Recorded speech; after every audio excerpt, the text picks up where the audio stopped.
Hey guys, it's Bobby Sylvester. Before we get going here, I wanted to tell you about some new features we have on the Start Sit Assistant. I've been telling you guys about this at FantasyPros.com/myplaybook. We've got something called the Start Sit Assistant, which is basically like having a team of experts in your back pocket to help you build your best lineup every single week. So now users have the ability to edit their lineups from within my playbook. Before, you were just presented with the optimal lineup, but you couldn't move players around like you can on the league host sites. We also now offer multi-league mode where you can view all your lineup recommendations or just make the changes yourself for all your synced leagues all on one screen. Then you can submit those lineups to their respective league hosts with just a couple clicks. And then here's my very favorite because I'm always at church on Sundays. You can take advantage of the autopilot feature. Autopilot makes it easy to manage your fantasy team's lineup. You can either get suggested lineup changes via email, or you can let it auto-swap inactive players for you, or turn on full autopilot mode, like say you're on vacation, and have your optimal lineup set automatically every week. If you want to check this out, it's only for premium MVP and Hall of Fame users on our site, and you can upgrade to that for just $10 at FantasyPros.com/offers. And again, check out the Start Sit Assistant and all the new features at FantasyPros.com/myplaybook. Let's talk some football.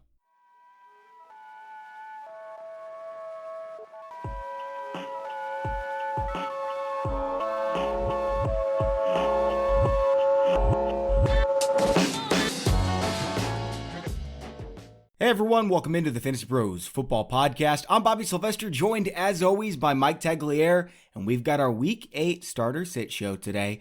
And we're going to be talking with Lauren Carpenter, who's now with the Fantasy Footballers. She's on Twitter at StepMomLauren. I'm at Bobby Fantasy Pro, and Mike is at Mike Tagliere NFL. Before we get going, please join me in thanking our new sponsor of the Fantasy Pros Football Podcast, Grammarly. Grammarly is a communication tool that helps people improve their writing to be mistake-free, clear, and effective. Start writing confidently by going to Grammarly.com/fantasypros to get 20% off a Grammarly premium account today. Lauren, thanks for coming on the show. We've been looking forward to it. Oh my gosh. Thank you guys so much for having me. I am geeking out right now. I really was. I'm not even going to lie. So my husband uses Fantasy Pros for everything. So when you guys invited me on the show, I was like, oh my God, babe, guess what? You just thought I just won the lottery. He's like, oh my God, this is amazing. I'm like, okay, well, I am a writer too. Jeez. I know. And actually, it's kind of funny because if it weren't for you guys in this podcast with Fantasy Pros, I would not be writing fantasy football.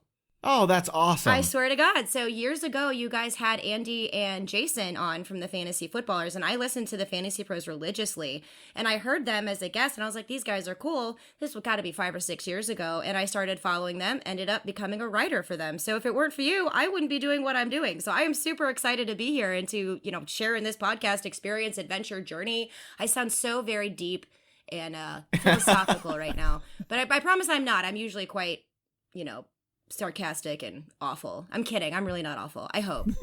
Those guys are really cool. Tags, how you doing, man? I'm doing good, man. I in days like today, like where there's like so many things going on in the news and so many people trolling the mentions, I just turned on some 80s, it's considered oldies to me. I don't know if people consider it oldies anymore or even older than they probably should, but like I just listened to like Endless Summer Nights by Richard Marx, and that it like just puts me in a better mood. I don't know what it is about oldies, but I'm happy today. Is that the one from Grease?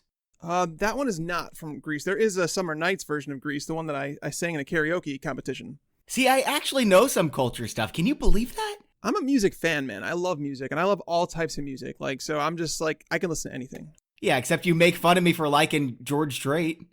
Well, hey, that's good too. Who makes fun of country in this room? Tags. He's a big jerk, I guess. I'm going to bow out of this conversation. Yeah, whatever. Yeah. I mean, I'm not the twangy type. Like, if you want to listen to pop country, whatever. But I don't know. I mean, I might move to Tennessee, so I need to, like, come around on this, apparently. Oh, man, you better start training now, bro. Just saying. Yeah, you will really appreciate this real quick. I'm going to go see Guns N' Roses on Friday. Ha! Take that. Nice.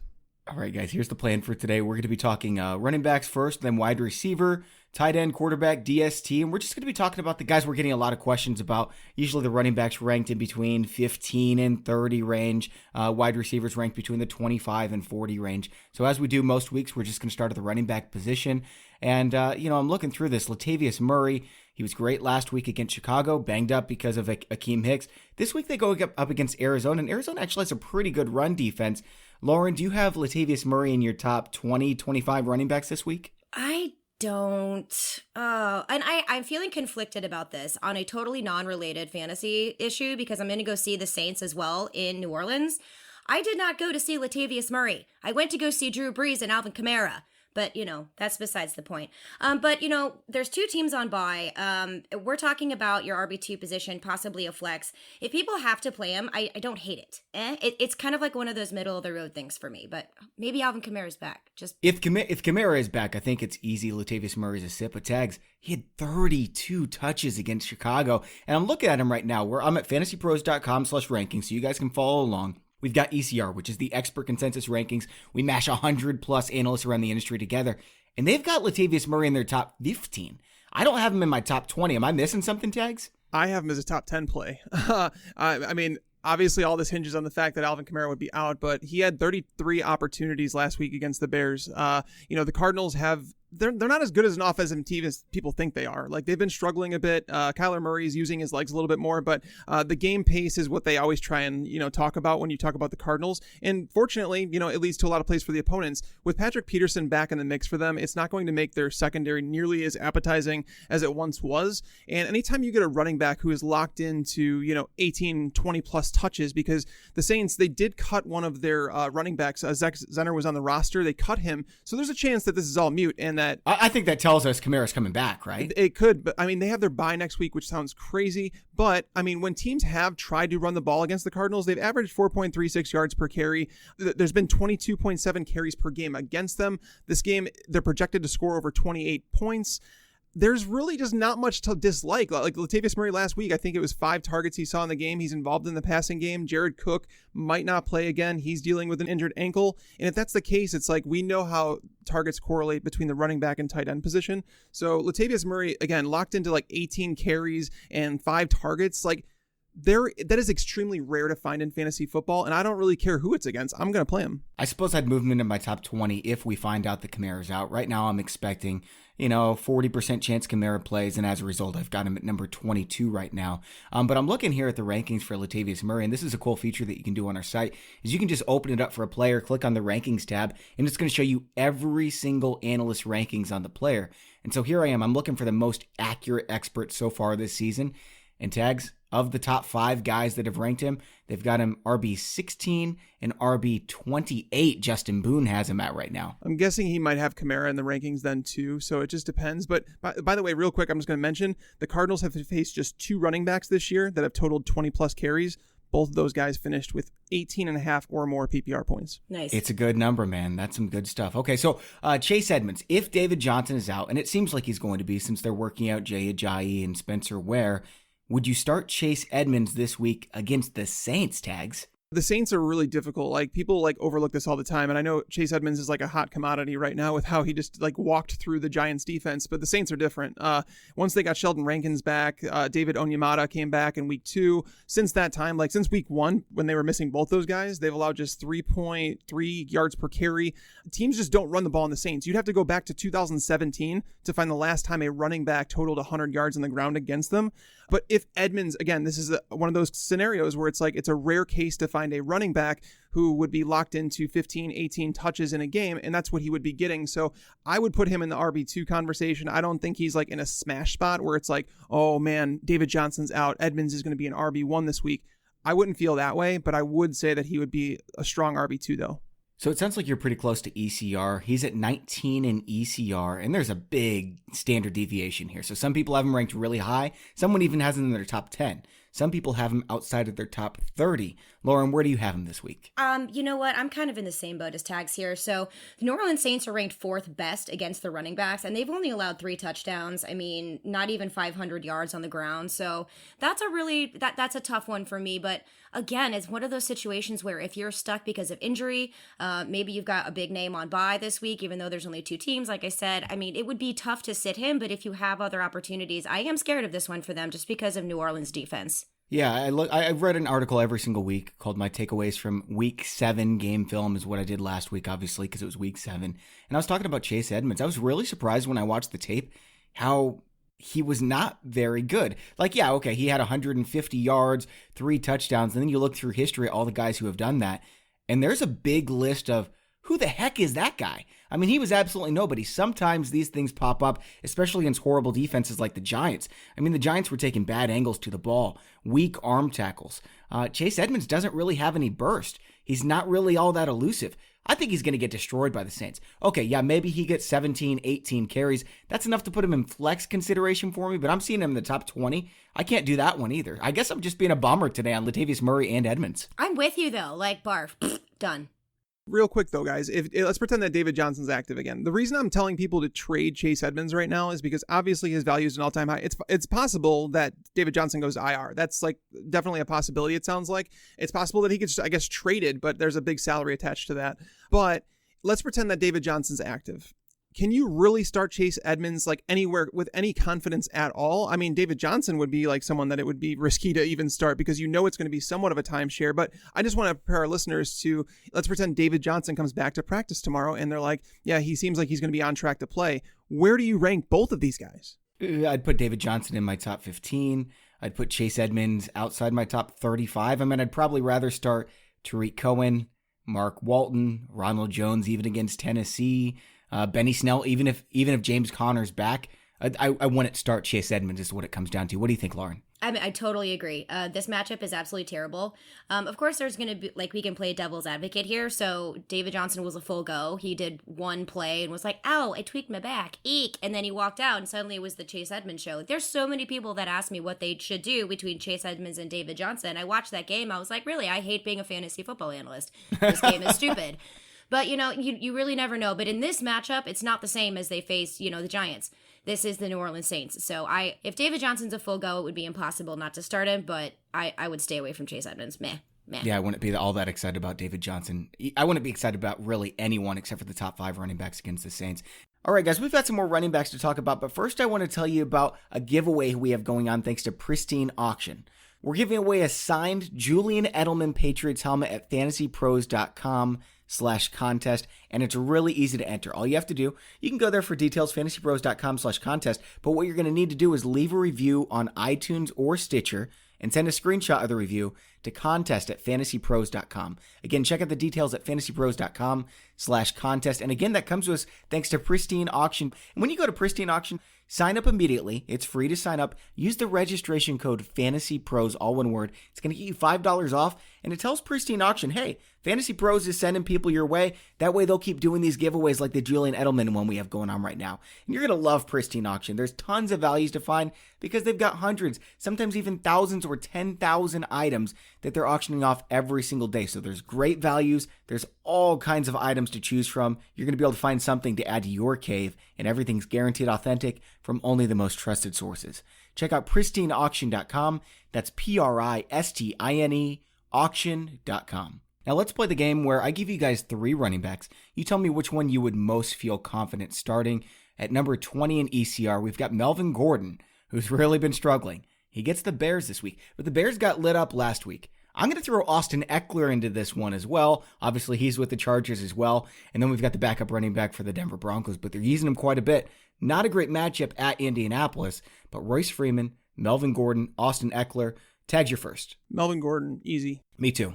I'm playing him. Like the Bears, it's not just last week, by the way. It's going back to the London game against the Raiders. The Raiders don't even have an offensive line, but Josh Jacobs was able to run all over him. Like in that game against the Raiders, like between the Raiders and the Saints, they've allowed 277 rushing yards and 5 touchdowns on 63 carries without Akeem Hicks. And to give you how drastic of a change that is, the Bears had allowed 5 rushing touchdowns in their previous 20 games. And they've allowed it in the last 2. So it's like, this is not a matchup to run from anymore. It does seem like they're going to be getting their starting left tackle, Russell Okung, back this week on the offensive line. Now, they did lose Forrest Lamp, but he wasn't playing great to begin with. So I'm not sure if this is like a massive downgrade. I'm going to play Melvin Gordon. I do think that he gets into the end zone this week. He's getting most of the carry work. It's like when they fall behind, that's when you're going to see Austin Ekeler rack up the targets. But I mean, you're not worried that Ekeler is going to steal the job, because a lot of people are thinking, well, Gordon fumbled and cost him the game. Now it's Eckler's job. I don't think so. Ekeler had 3 fumbles this year too, like near the goal line too. So, but I can't see a way that the Chargers are losing the game to the Bears. I mean, the Bears are just so bad right now. It's just not a very good team. Like, they're not going to blow them out, so they're not going to have to abandon the run, and that's why I like Melvin Gordon this week. Lauren, isn't it interesting? Isn't it telling that, like, this is why we shouldn't trust preseason schedules because the Bears are a mediocre at best run defense. The Jaguars are a mediocre at best secondary. And here we are in week 8 thinking, well, I think this is a pretty good matchup for Melvin Gordon. I know, it's crazy. Absolutely crazy. You know, when I was looking at this too, I'm like, okay, well, there's no way I'm going to start anyone, any running backs from the Chargers. And I was like, wait a minute. You go back and you look at exactly what Tags was talking about, just getting absolutely lit up. But one of the reasons I like Melvin Gordon over Austin Ekeler, despite how elusive he can be, how explosive he can be, is they have yet to allow a receiving touchdown to running backs. It's all been rushing on the ground, and that's where Melvin Gordon excels. I expect him to finally have that breakout game we've been waiting for since he came back. So I really like Melvin Gordon in this, which pains me, and I don't know why. I really want Austin Ekeler to just blow the roof off of everyone, and then they're kind of like, sorry, Melvin Gordon, you shouldn't have even come back. I don't know. I just like that spicy, Desperate Housewives Chargers version. Maybe they even trade Melvin Gordon. I mean, by the time we're done publishing this podcast, it's likely that some big name is going to be traded. So obviously he can discount everything we said. We're recording this Wednesday, right around lunchtime. So. And I don't appreciate this, NFL, because I'm trying to pack for New Orleans, and this takes a lot of effort. So stop having a meltdown and trading all these players and distracting me while I'm trying to plan my outfits. All right, guys, next 3, we've got Ty Johnson. He's obviously the starter now for Detroit with Kerryon Johnson out. He goes up at home against the Giants. We've got James White, who hasn't really been doing a ton. He's been getting a lot of opportunities. He's at home against the Browns. And then let's throw in Carlos Hyde at home against the Oakland Raiders. Lauren, you're first on this one. Carlos Hyde, James White, Ty Johnson. Oh my God, can I have 2? Yeah, you can have 2. Yeah. I have 2. I have Ty Johnson, but not rest of season type of thing. If Kerryon Johnson can't come back, I like him in this matchup against the Giants. I mean, look at what Chase Edmonds did. I do like Ty Johnson, but in PPR, it's James White hands down. That man is getting so involved. Just last year, he got 123 targets and 87 receptions, scored, I think, more receiving touchdowns than he did rushing touchdowns. He's just always involved. I love James White for PPR. If you don't have that option of being able to pick up James White or having James White, trading for James White, Ty Johnson's going to be your guy. Waiver darling for this week for sure. Tags, what do you think? I mean, is James White ever going to get in the end zone? He's getting so many receptions. Oh yeah, it's happening. And if you watched that game on Monday night, you would have saw that James White did score a touchdown. It was called back to a crappy penalty. The penalty that was called on Julian Edelman for a block in the back was crap. But it should have been a touchdown for him there. And then there was a play along the sideline where he caught a pass, and legit, it was like a shoelace, where if that shoelace doesn't get caught, James White has 2 touchdowns. Oh, I know. I saw that. Oh. Yeah, so James White, you want to be there when he has that explosion, because he's getting plenty of opportunity in an offense that Tom Brady's averaging 39 pass attempts per game despite them blowing out opponents. This is not going to stop. This is why they went out and got Mohamed Sanu. I don't know how much of an impact Sanu can make after being with the team just for a couple of days. I don't know if Edelman's banged up. I don't know if Josh Gordon's coming back, but there's one consistent that we do know about, and it's James White averaging 9 targets per game over the last 4 games. He's absolutely a must play every single week. And if you can trade for him right now, I'm all about that life. If you could trade Austin Ekeler for James White, I would do that. Oh, absolutely. Wow. Yeah, I would actually change. I would too, but the people listening to this who have Austin Ekeler are you've got to be joking me. Right. Yeah, and that's exactly why you can make that trade. Yeah, I like James White a lot. And when that regression kicks into the mean, you're going to see James White skyrocket, and people are going to be like, oh, he's an RB2. And I'm like, well, I've been here all along. Or maybe an RB1. He was an RB1 last year, and he's playing about the same. He just hasn't gotten the end zone. I mean, he's got more receptions than anybody in the NFL over the last 4 weeks besides Michael Thomas. Yeah, I mean, after Sony Michel struggled and was terrible, all of a sudden he has a 3-touchdown game, and then he's the number 5 running back in terms of rushing touchdowns. So it's these things happen with the Patriots, but Ty Johnson's a start as well. I mean, obviously, they're a team that's a big home favorite, and the Giants have been turning the ball over left and right.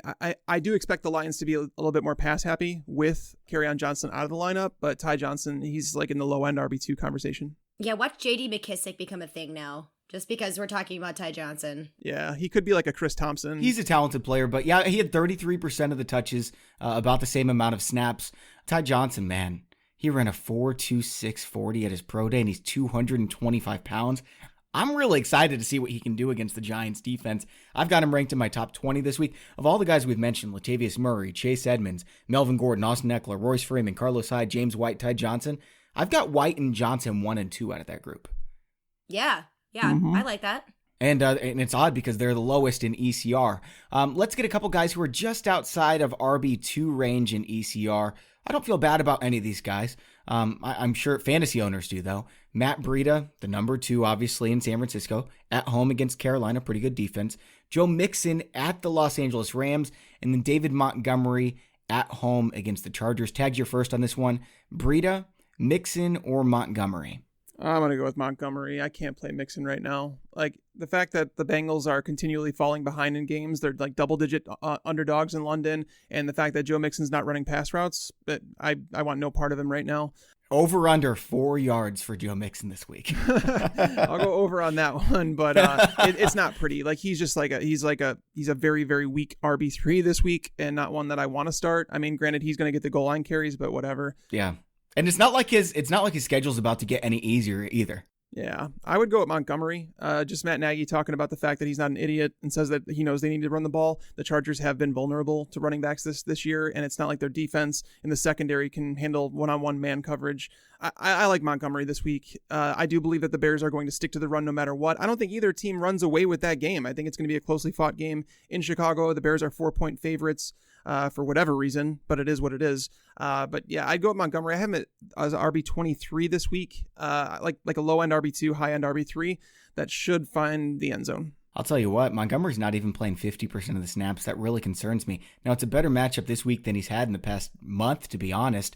All of these are kind of cringeworthy if you ask the owners. Breida, Joe Mixon, David Montgomery. Lauren, do you have one that you prefer more than the others? Man, that's so hard. I'm staying so far away from Mixon, not only because he's a garbage player, but he's a garbage human being. Sorry, that's just my personal opinion, my thing. Karma, she's real. No, it's everybody's opinion, Lauren.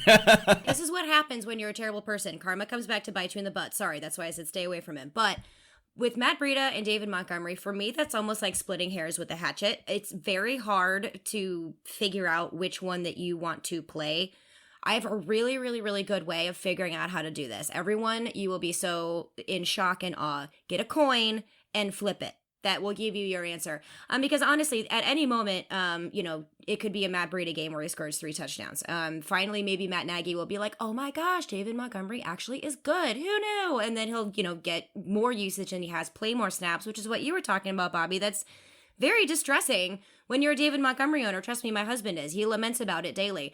So I don't know. For me, I want to lean a little bit Breida here just because I've seen him be more explosive and I'm more familiar with that than I am David Montgomery. But again, let's split the hair of the hatchet. It's tough, but maybe Breida for me just by a little smidgy-widge. Sure, Breida is absolutely safer. I'm looking back at week 4 like you're talking about when Matt Nagy decided, hey, I'm going to give David Montgomery 26 opportunities. If that comes back against the Chargers, heck yeah, he's in my top 15. But I'm not expecting it. So I've got him just a little bit behind Breida. Not excited about any of those 3. Let's go with one more group of 3 running backs. And then I'll ask you guys for anyone super deep that you'd be comfortable playing, or at least if you're desperate, you could pick up.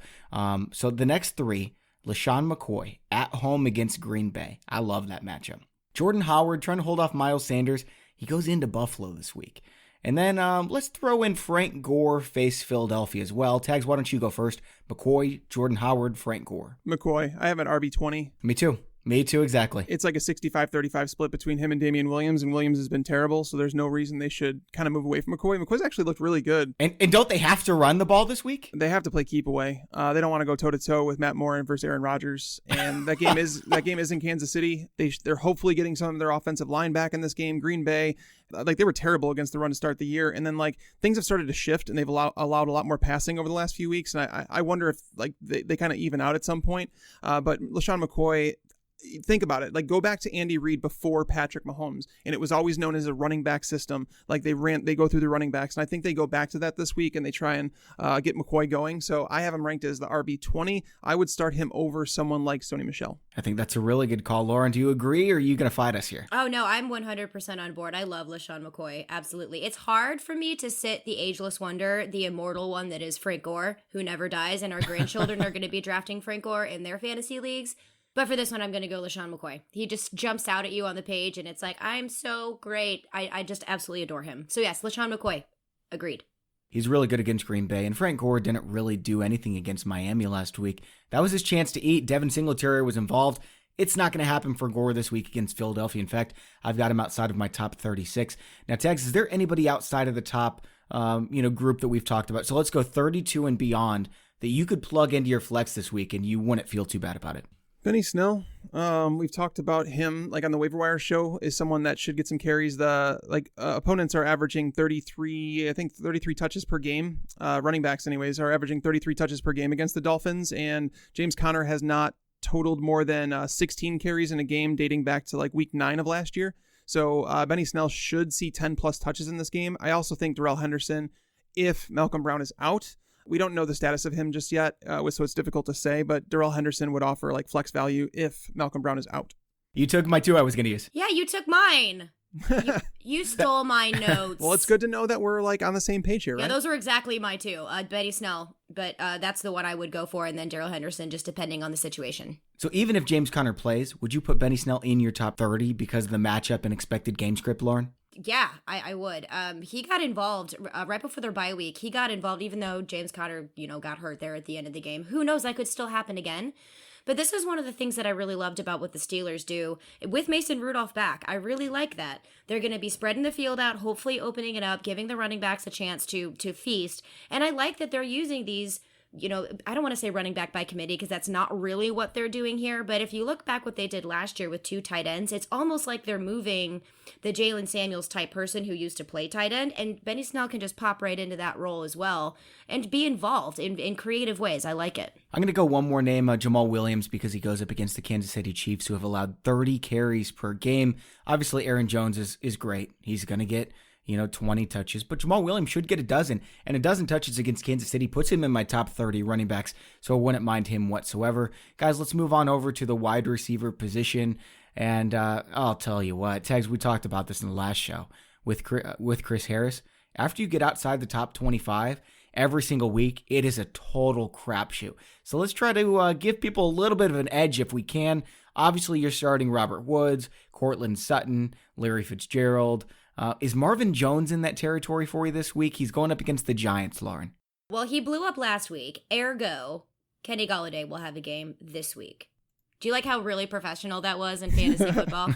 I mean, yeah, he can. I think he's not going to have another 4-touchdown game, but he'll get involved. Matt Stafford, when he really zones in on a player, especially during a single game, it's like it's a magnet. Can't get away from it. So it's boom, boom, boom, boom. So the fact that he scored 2 touchdowns, it was almost guaranteed he was going to score more than that. What I do worry about is, as bad as the defense is going to be, they definitely could scheme around Marvin Jones, which leaves everyone else open on the field. So I think he's startable depending on your situation, but I don't think he's a guaranteed locked and loaded, in my opinion, only because my husband's a Lions fan. And if you're a Lions fan, you understand you never, ever have that moment of, oh, I feel really good about my team. No. Never happens. Tax, he really just hasn't done much before this week, and I don't know why everyone thought, oh, he's going to eat Xavier Rhodes alive. He was in the top 30 ECR last week, and I whiffed on that one. I was like, what are you guys doing? And then he dominated, because before then, 2 receptions for 17, 3 receptions, 6, 5, 4. He really hasn't done anything. Is it going to happen again this week against the Giants? I mean, the matchup is like pristine. You can't ask for much. I mean, they've allowed 10 wide receivers to finish as top 40 PPR options against them, including 5 who have been top 16 wide receivers. And that does include going back to the Cowboys with both Amari Cooper and Michael Gallup. Gallup is the number 2 there, and he finished with 7 catches for 158 yards. So I really don't want to discriminate against Marvin Jones this week. It just so happens. It's like usually when people are coming off this game, like big games like that, people tend to overinflate their value, and then the next week they rank him so high. But it just so happens that he has a fantastic matchup. Again, and like I said, with Kerryon Johnson out, I do anticipate them going a little bit more pass heavy. So that should allow for Marvin Jones to see some more targets. And I mean, if Janoris Jenkins shadows anybody, it's going to be Kenny Golladay. So Marvin Jones I have ranked as a top 25 play. Yeah, I'm looking at it right now. Marvin Jones, ECR 23. I don't know if I can play him ahead of Tyler Boyd at the Rams. Terry McLaurin, even though he's going into Minnesota, they got torched last week. DK Metcalf at Atlanta. I like all these plays. Golden Tate at Detroit. Marvin Jones is just too volatile for me to rank in my top 24. Also, don't forget Golden Tate, revenge game. Super excited. Yes, he does have a revenge game. I don't know if I buy into those narratives as much in football as I do in basketball, but they're fun to say. And then when it hits, you're like, see, I totally knew it. Is Sterling Shepard going to be back for this one, Tegs? I don't know. It's a thing with his concussion, and it could be like a Jordan Reed type thing, man, where it's recurring things that are going on with him. And I heard this is going back before that Thursday night game against the Patriots. I heard that it was going to be a multi-week thing, that they were looking at a long absence from him. So I'm not anticipating him playing. I just want to go back to, you mentioned Terry McLaurin in there. I don't know why he's so low in ECR. Like Terry McLaurin. So the Vikings, by the way, guys, like here's a tidbit that I found while researching for the primer this week.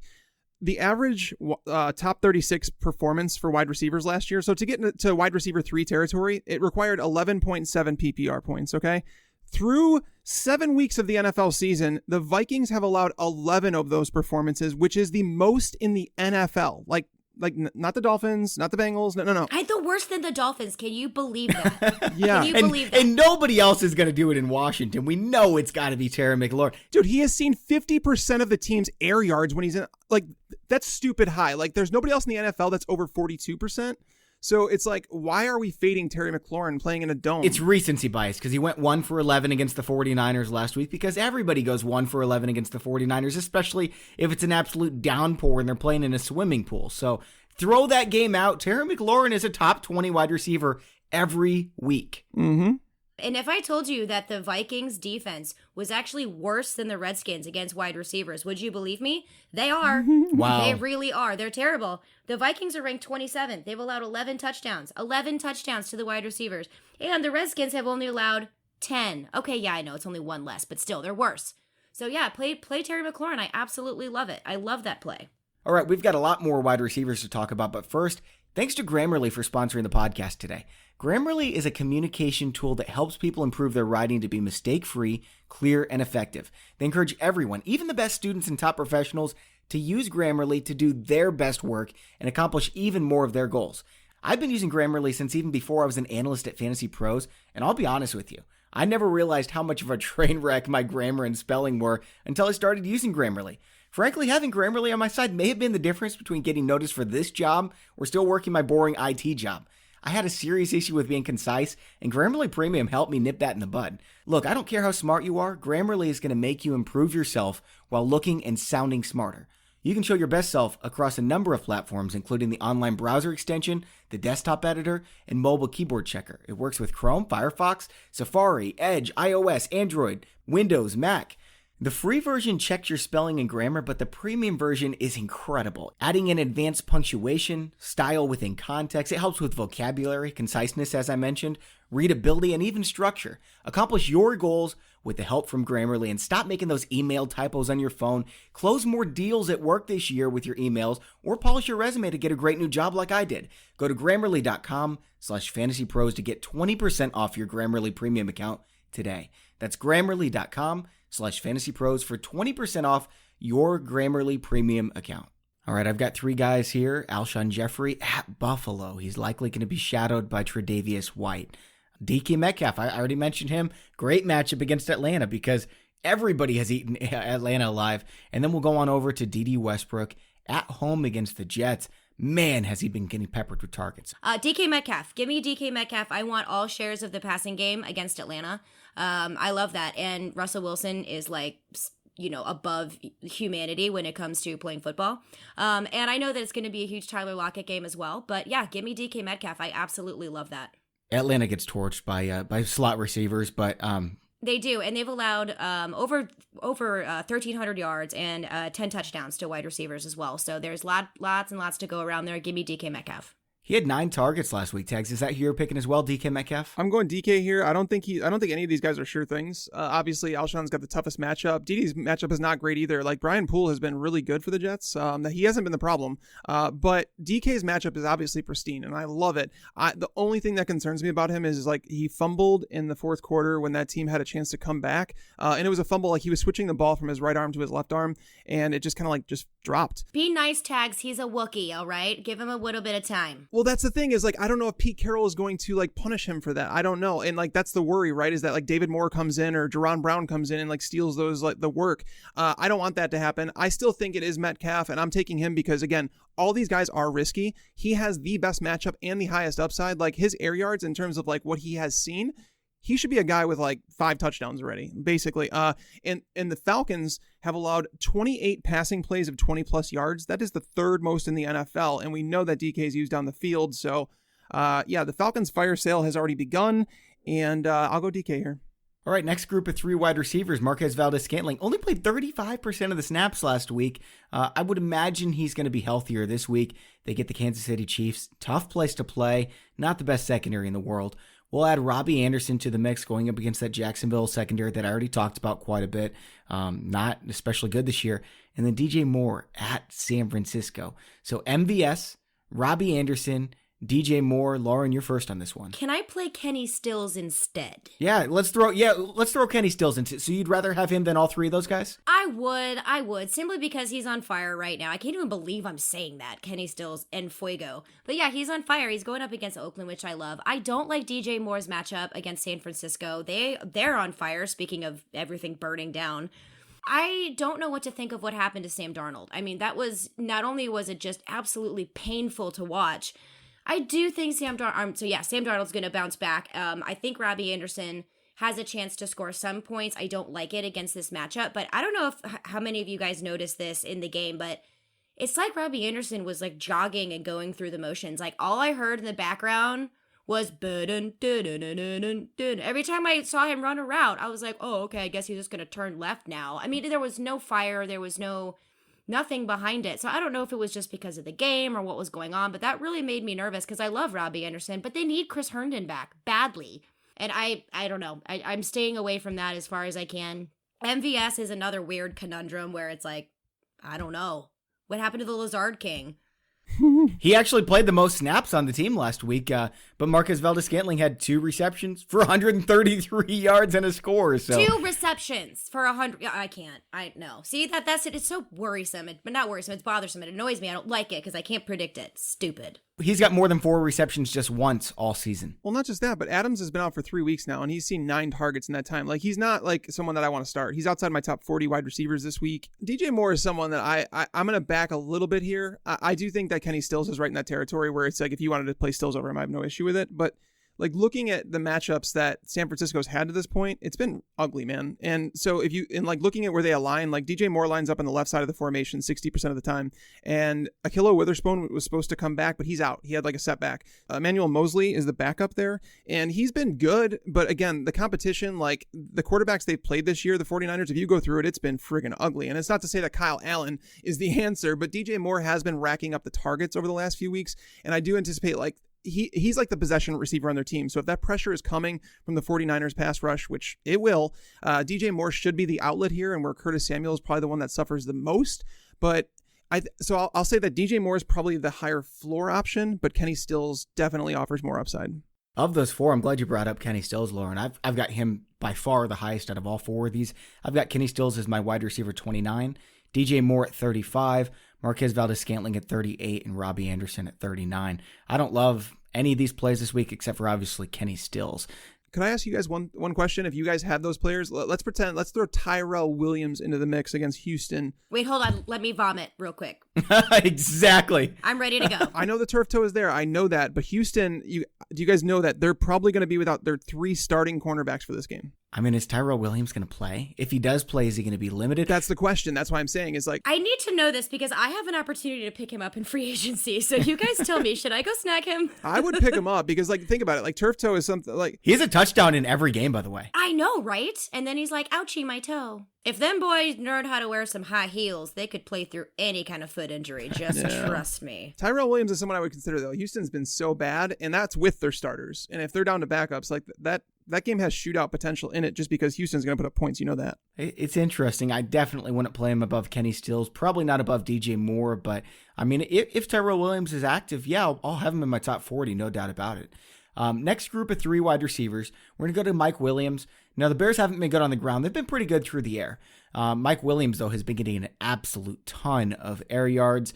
Curtis Samuel, we already mentioned them, so let's skip past him. So Mike Williams, Corey Davis with Ryan Tannehill at home against Tampa, and then let's go Jarvis Landry at the New England Patriots. I've got Landry outside my top 50 this week, Tags. What? Why?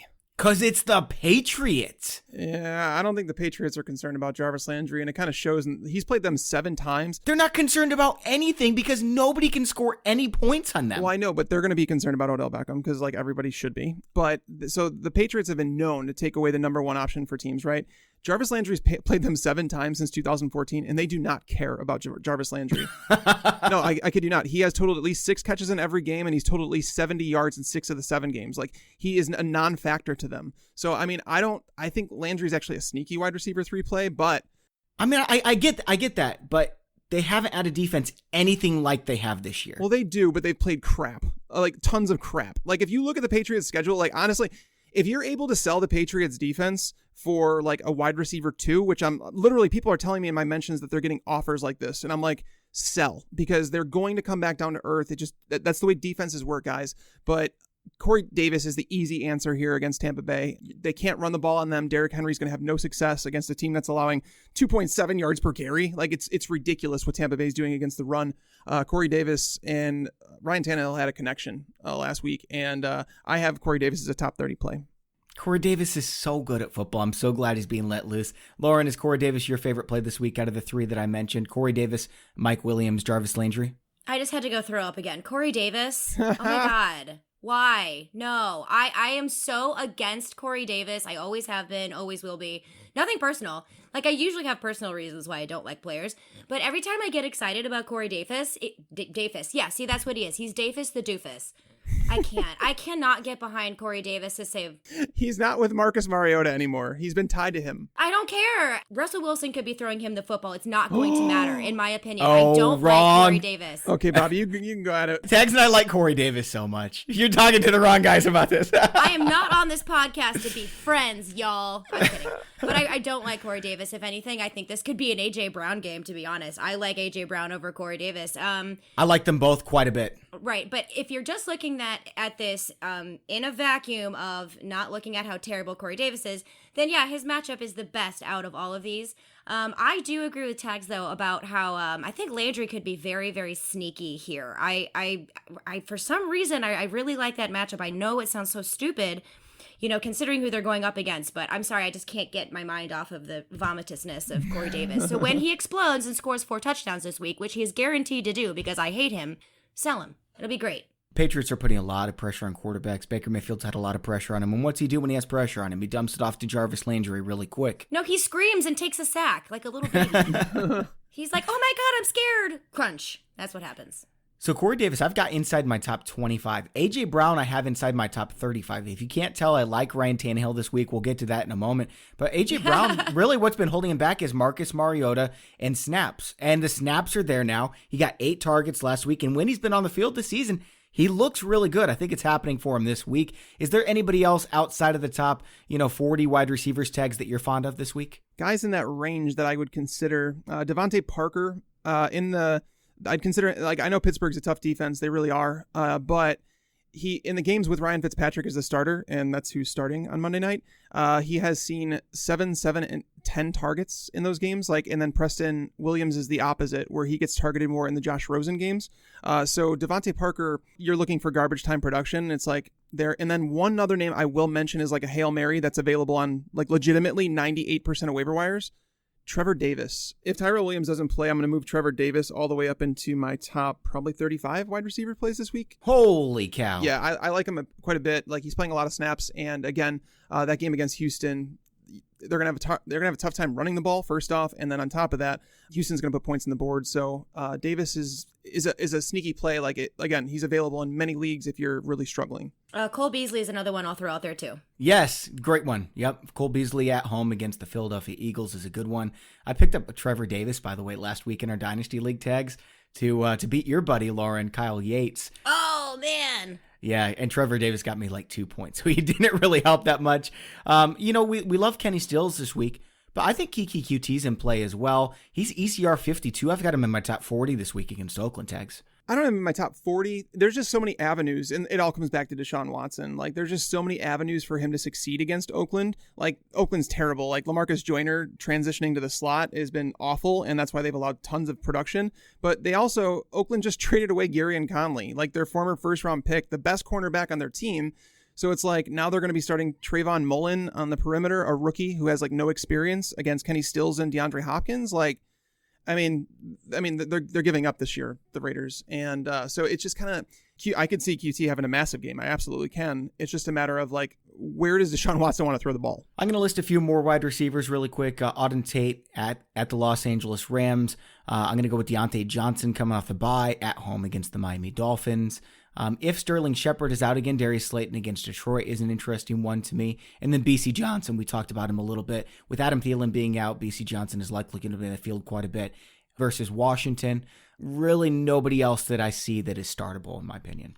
All right, we're going to go on over to quarterback here in just a minute. But first, support for Fantasy Pros comes from Manscaped, who is #1 in men's below-the-belt grooming. Manscaped offers precision-engineered tools for your family jewels.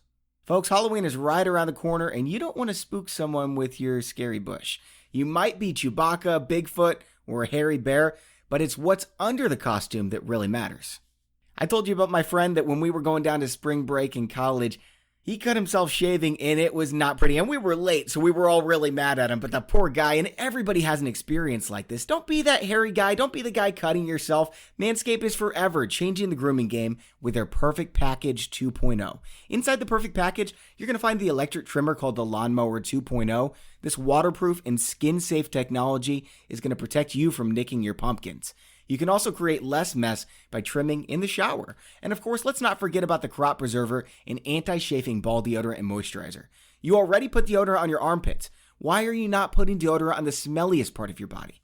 The Perfect Package 2.0 also includes anti-chafing performance boxer briefs that keep your package cool and smelling fresh all day. For on-the-go freshness, you'll love the Crop Reviver Ball Toner Spray.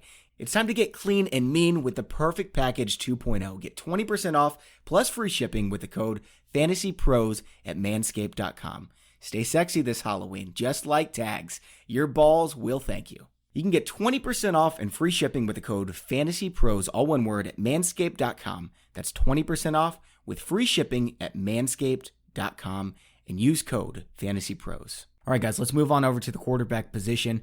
Tags, you mentioned Ryan Tannehill in the waiver wire show. How high do you have him, and who would you start him over this week, face Tampa Bay? I have him as the QB 10, and I would start him over Jameis Winston. I would start him over Phillip Rivers. I would start him over Daniel Jones. So those are the guys that I would start over him. Like Cousins is one I would probably debate.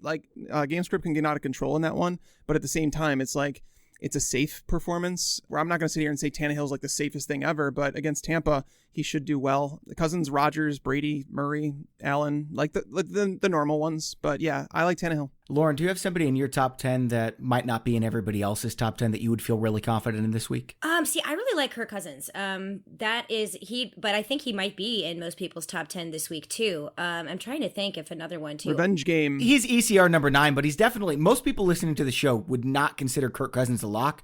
I agree with you. I think he's a lock. Yeah, another one too I think might be sneaky, and don't go crazy with me here, but I like Jake Brisket. I know it's a terrible matchup against Denver, but that's Jacoby Brissett for anyone who's not flippant like I am. I don't know. He has ways of making things happen that otherwise wouldn't happen, and I really, really like the wide receivers in this game. I really like the running backs in this game, and I think Jake Beef Brisket could surprise. I like him too if you guys are desperate. He's had some bad matchups so far this season, and he just keeps getting it done. Multiple touchdowns in all but one game. That was the one against Kansas City, surprisingly, when Patrick Mahomes got banged up. But, Brissett gets it done. He rushes the ball 5 times pretty much every week. He's ECR top 12. I don't have him there, but I can definitely see the argument. Tags, where do you have Gardner Minshew? He's top 12 in ECR this week against the Jets. I love Gardner Minshew so much. Oh my God. I totally have mustaches and Ray-Bans and bandanas. I'm not lying. Not lying.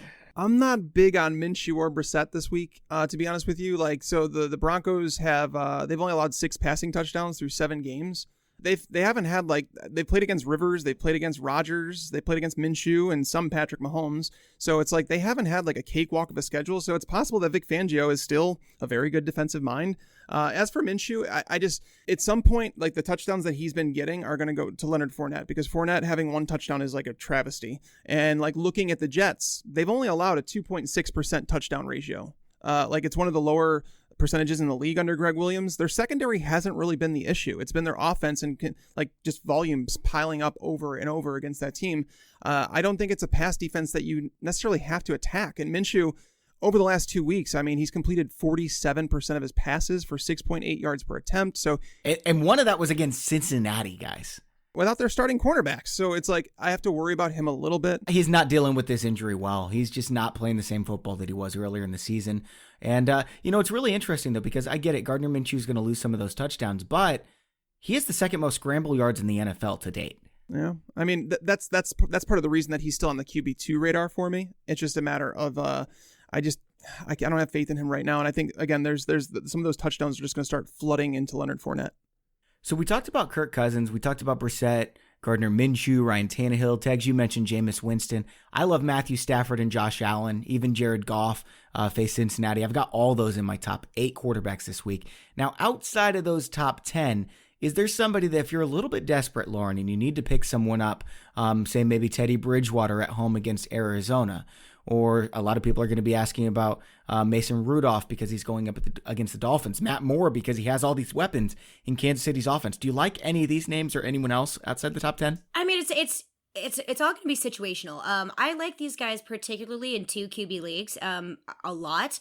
I think my favorite one out of all of those, if you're in a 1 QB league, is going to be Teddy Bridgewater. I like him. I think he's more reliable than the other guys. So he would be my pickup for that. But I think you can plug most of those guys in if you have a 2 QB league and you're needing to fill in some points that, maybe shoot for some upside there. But if we're talking 1 QB, I like Teddy Bridgewater.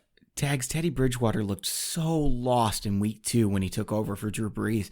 And since then, he's got better every single week. I think this guy is a starting caliber quarterback in the NFL. And at first I was like, oh man, they've got to replace him. Like, they need to go get somebody else. Just sign somebody, anybody. So it's not Teddy Bridgewater. And now all of a sudden he's pretty good. Well, I want to be honest that there's a lot of things going in his favor, right? He has Sean Payton calling his plays. He has Michael Thomas, one of the best wide receivers. He has one of the best offensive lines in football. So if you were to put him behind the Dolphins team, he's going to look terrible. So it really depends on situation. I don't think he's a game changer or anything like that. Sure, but is he good enough to start against Arizona? I've got him in my top 12 this week. Arizona's a different team, guys, with Patrick Peterson. I said that last week. People, I can't tell you how many tweets I had asking me, like, why do you have Daniel Jones down at QB 18? He's playing Arizona. And I'm like, the difference between a Patrick Peterson team and one that's not a Patrick Peterson team are 2 different squads. And knowing that Patrick Peterson is going to be glued to Michael Thomas's hip, things are going to be tougher for Bridgewater this week. He's going to have to find other alternatives to throw to.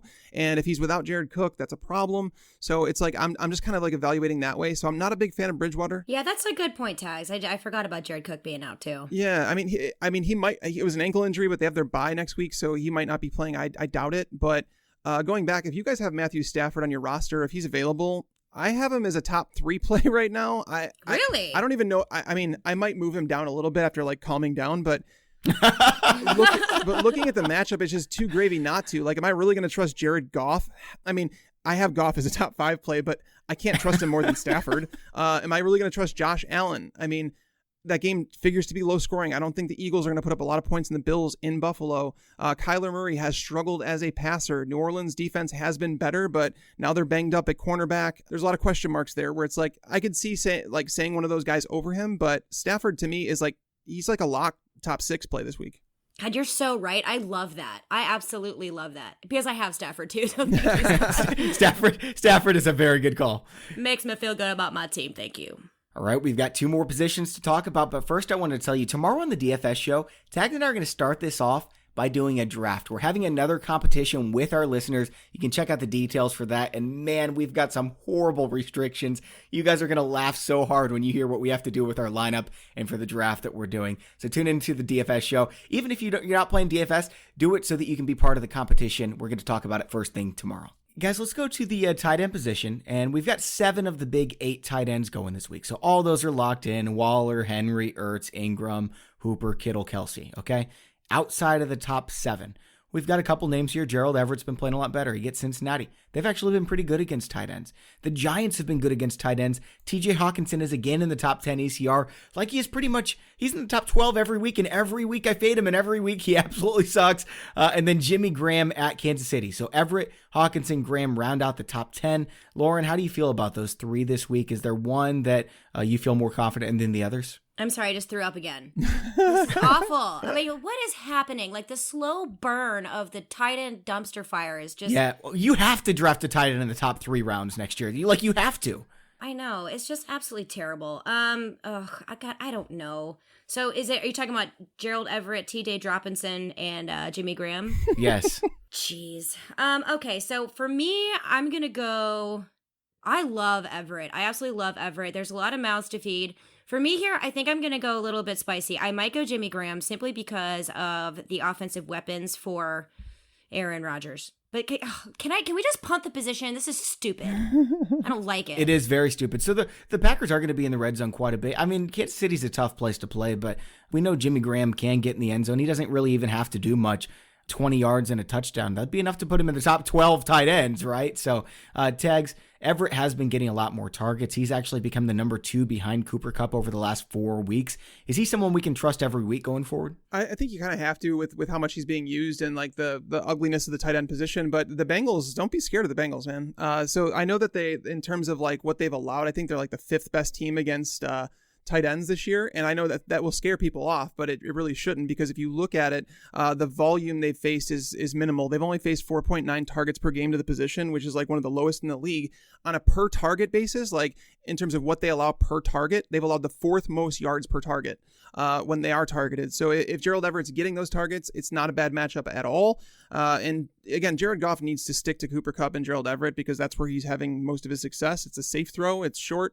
Going down to Graham, it's the exact opposite. So the reason that the Chiefs have allowed so much production to tight ends is because they have seen more targets to tight end position than any other team in the NFL. On a per target basis, they are actually towards the bottom of the league. So knowing that Jimmy Graham, what has he seen? 4 targets per game since Devontae Adams has been out. So it's not like he's getting elite volume or anything. So I'm not saying he's a terrible option because he's tied to Aaron Rodgers, who just is coming off a 5-touchdown game, but the matchup isn't as great as some people think. Yeah, I think a sneaky tight end play this week, though, Jacob Hollister of the Seahawks. So that's a great store. I love shopping there. I literally have never bought a shirt from there, but I will say that Hollister came from the Patriots. He's a guy that was like a big-time preseason performer that everybody loved him with the Patriots. The Seahawks signed him, and he got 6 targets last week out of nowhere. Exactly. We didn't know if Luke Wilson was going to walk into that role, but we got our answer. It was Jacob Hollister, and he got 6 targets now going against Atlanta in a game that, that's projected to be higher scoring. So he's just like someone that, again, is available on every single waiver wire that you might be able to snag if you can't get one of these tight ends we're talking about. There's a lot of tight ends I like this week. I mean, we mentioned Jimmy Graham, TJ Hawkinson in the top 10 ECR. I've got them outside the top 15 because I like Vance McDonald at home against Miami. I love Vance McDonald. Yeah, I like Josh Hill because he's filling in, for the Saints in the matchup that they have. I love Jonnu Smith if Delaney Walker's out going up against Tampa Bay. Is O.J. Howard in your top 12, guys? 13. 13? Yeah, he's ECR 18. That's way too low going up against Tennessee. But it's O.J. Howard. I don't know. Yeah, it's not great. I mean, they didn't trade him. Cameron Brate's more of a thing than he is this year. I feel like. I don't know. Meh.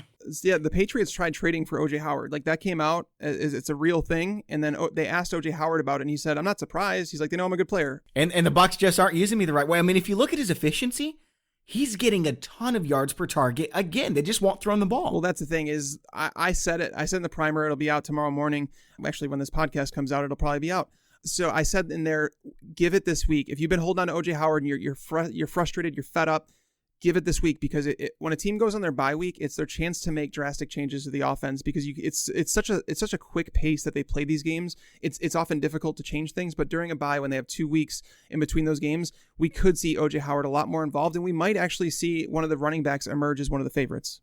Oh, no, that's okay. I'm sorry to interrupt there, too. It's just, Jameis Winston seems to just have himself, like, bestie tea parties with Cameron Brate. They love each other, yes. That's like the dynamic duo. So I think, unfortunately, Howard is incredibly talented, but I worry because of that relationship that Winston has with Brate, that it's more, especially to make sure that Winston has the consistency that he needs to build his confidence instead of throwing 5,000 interceptions a game. I don't know. I worry for O.J. Howard, not because of O.J. Howard, but because of the offense that he's on. So if he gets traded, it's great for him because he's going to be more involved in the offense, I feel like. 2 other of the deeper tight ends that I'm fond of. Irv Smith Jr. was playing in the slot once Adam Thielen went out. And Tex, you talked about that a little bit. They may go to Laquan Treadwell outside so BC Johnson can play in the slot.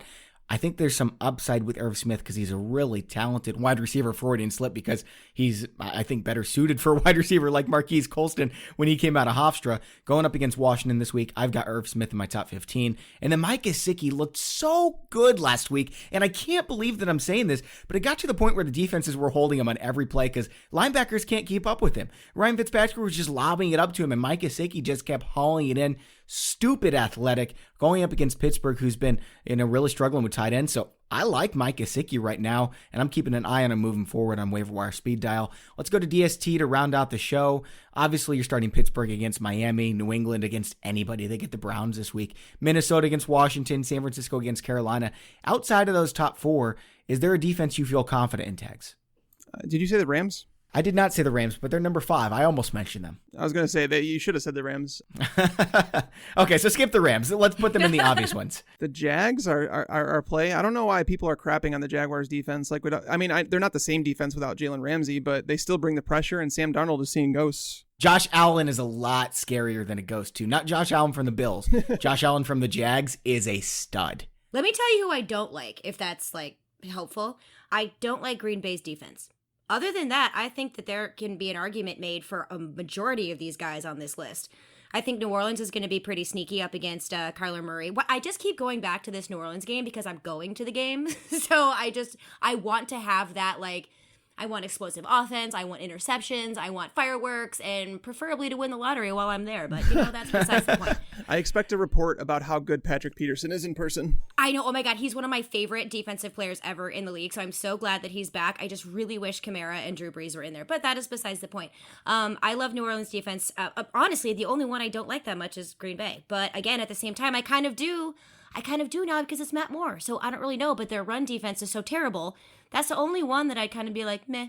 Other than that, this is one of those weeks where you guys can probably pick up somebody to stream a defense, and it's not going to be, so barfy that you have to, run and use the bathroom. It's going to be one of those things where you have potential for some sacks, for interceptions, turnovers. I like it. Sure, there's 8 to 10 streamers that I'm fond of this week.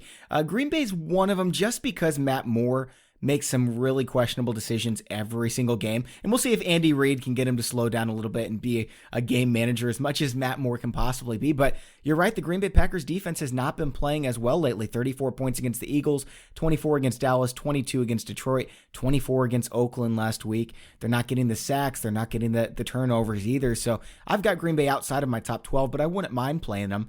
The one that I really like this week is Tennessee going up against Jameis Winston. Tennessee's defense, I don't understand how they keep being so underrated. They're startable almost every week, especially against Tampa Bay. I love it. And Tags, we talked about Indianapolis and Detroit on the waiver wire show. So guys, that's all we have for today's show. Lauren, really appreciate you coming on. It was a lot of fun. Oh my gosh, thank you guys again so much for having me. Like I said, I geeked out when you asked me to come be on the podcast. So anytime you want me to be on and you want someone who's wildly obnoxious and talks too much, I'm your girl. Well, we really appreciate it, Lauren. Thank you. Absolutely. All right, and I want to say thanks to the sponsor of today's show, Manscaped. Go to manscaped.com and get 20% off and free shipping with the code FantasyPros at manscaped.com. Thanks also to Grammarly, first of all, for helping me get this job, and second of all, for sponsoring the podcast. Go to Grammarly.com/FantasyPros to get 20% off your Grammarly premium account today. That's Grammarly.com/FantasyPros for 20% off your Grammarly premium account. And also Pristine Auction. First of all, thanks Pristine Auction for putting on that Julian Edelman signed helmet giveaway that we've got going on at FantasyPros.com/contest. You guys are going to want to check out Pristine Auction because there are all kinds of great values there. It's pristineauction.com, Pristine auction.com.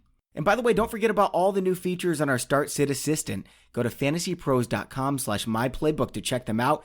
And if you're not already an MVP or Hall of Fame premium user, you can become one for $10 at FantasyPros.com/offers. For Lauren Carpenter and Mike Tagliere, I'm Bobby Sylvester. Thanks for listening and enjoy your football.